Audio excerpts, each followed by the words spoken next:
Stock market లో డబ్బులు పెట్టచ్చా సార్? ఇవన్నీ మౌలిక నేను సూత్రాలు అస్సలు పెట్టండి, నాకు దాని మీద నమ్మకం లేదు. నమ్మకం లేదు స్టాక్ మార్కెట్ లో. మీరు ఎప్పుడు భూమిని నమ్ముకున్నారు, లేదంటే వెంచర్స్ ఏదైనా వెంచర్ ఉంటే దానిలో పెట్టారు? నేను పార్లమెంట్ లో కూడా మాట్లాడేటప్పుడు ఒక కథ చెప్పాను. ఒక రోజున ఒక వ్యాపారి వచ్చాడు పల్లెటూరులోకి, వచ్చేసి మీ ఊళ్ళో కోతులు ఉన్నాయని తెలిసింది, కోతులు కొంటాను నేను, కోతికి 10,000 చొప్పున ఇస్తాను అన్నాడు. ఊళ్ళో వాళ్ళందరూ పిచ్చాడు చూసి ఇదేంటి కోతులు కొనుక్కోవటం ఏంటి, కోతికి 10,000 ఇవ్వటం ఏంటి అని అందరూ చూశారు. ఎవరో కొంతమంది ఈడేదో 10,000 ఇస్తున్నాడు కదని చెప్పి 4 కోతులు 10 కోతులు తీసుకెళ్ళి వాడికి ఇస్తే అందరికి 10,000 ఇచ్చాడు. వెళ్ళిపోయాడు. వాడు వెళ్ళిపోయిన తర్వాత నిజంగా కోతికి 10,000 ఇచ్చారా అంటే ఇచ్చాడని నేను చూపించాడు.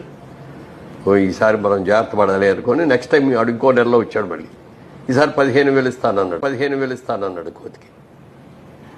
అందరూ ఎగబడ్డారు. ఓ 50% మనుషులు ఎగబట్టారు, కోతులు తీసుకొచ్చారు, ఇచ్చారు. మూడోసారి వచ్చాడు, 25,000 ఇస్తా, నాకు కోతులు కావాలి అన్నాడు. అప్పటికి అయిపోయినాయి కోతులన్నీ.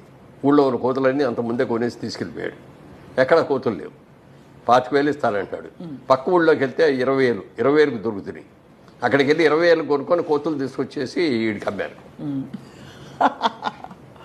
అర్థమైంది సార్. అర్థమైంది కదా. ఆ 20,000 అమ్మింది ఎవరు అంటే వీడే. అదే అందుకని అదే అర్థమైంది. మన దగ్గర 5,000కి 10,000కి కొన్న కోతుల్ని మనకి 20,000కి అమ్మాడు. అది ఎంత గోల్డెన్ ఇదే సార్ ఇది.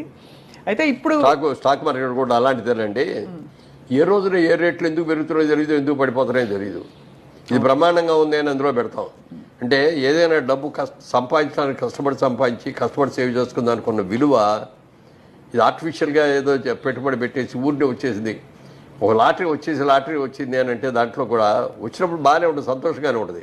కానీ హార్డ్ ఎర్న్ మనీ అనే దానికి ఉన్న విలువ ఈజీ మనీకి ఉండదు. ఈజీ మనీ ఎలా వచ్చిందో అలాగే పోతుంది.